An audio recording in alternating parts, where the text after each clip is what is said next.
Hi everyone, I'm Liang, the project manager of Go Bird Go, and this is a short video demo for our game. Go Bird Go is a casual game in which the player controls the bird to fly through the forest to get coins and dodge obstacles.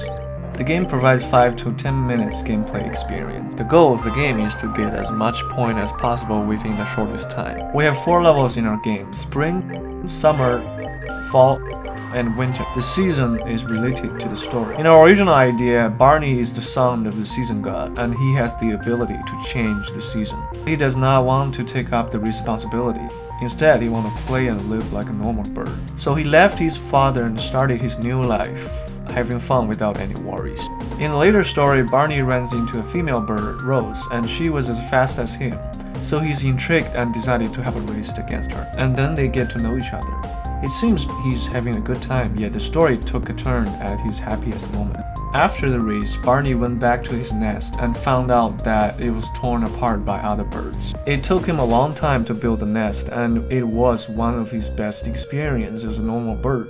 As the son of a god, he's never been treated like this. He lost his temper, stole his father's full power, and started raining storm upon the forest to punish the birds that destroyed his nest. In a final level, instead of Barney, the player controls the female bird, running away from the storm Barney created.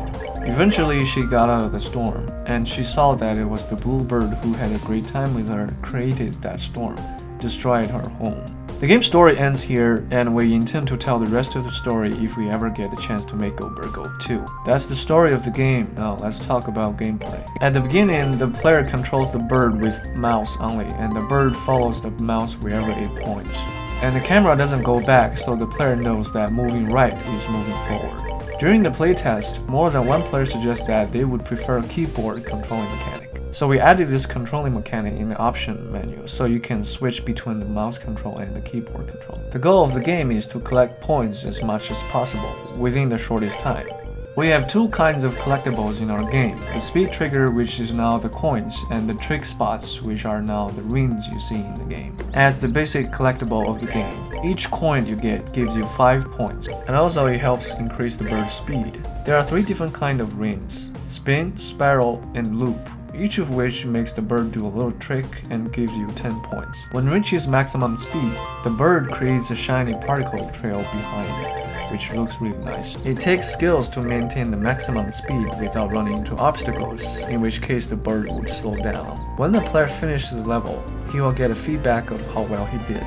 There are 4 sets of time records for each level. The player would get a certain number of stars after he finished the level, and the number of the star he gets depends on how long it took him to finish the level. The shorter time you spend finishing the level, the more stars you get. And the more stars you get, the more time bonus points you get. There are 3 sets of difficulty levels in our game: easy, medium, and hard. The difficulty level affects the bird's maximum speed and how much the speed falls down when the player hits the obstacle. To get most of the coins and triggers in the level, the player needs to be either really skilled or playing in a low difficulty level. Yet the longer you take to finish a level, the less stars you get, which means less bonus points you get.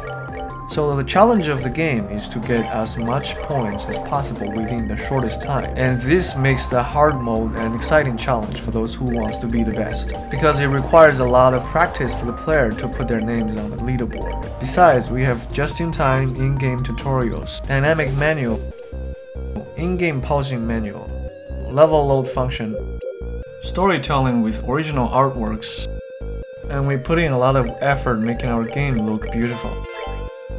And that's the information about the game itself. Let's talk about our development process.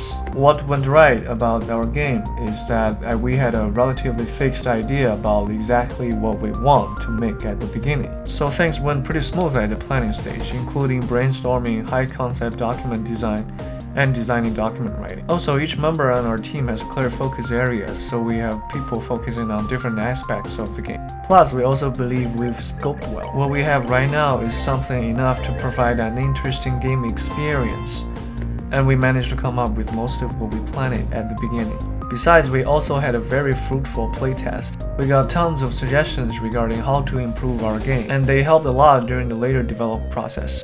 Also, a lot of people loved our game graphics, and we did not get a lot of complaint about the game itself, which has been really encouraging for all of us. We also have a lot of things went wrong in our project. At the beginning, we had communication issues. Besides class and lab time, we don't have any time to gather together and talk about the game development process because all of us had a lot of works to do and it's hard to find the time to gather everybody to sit together and communicate.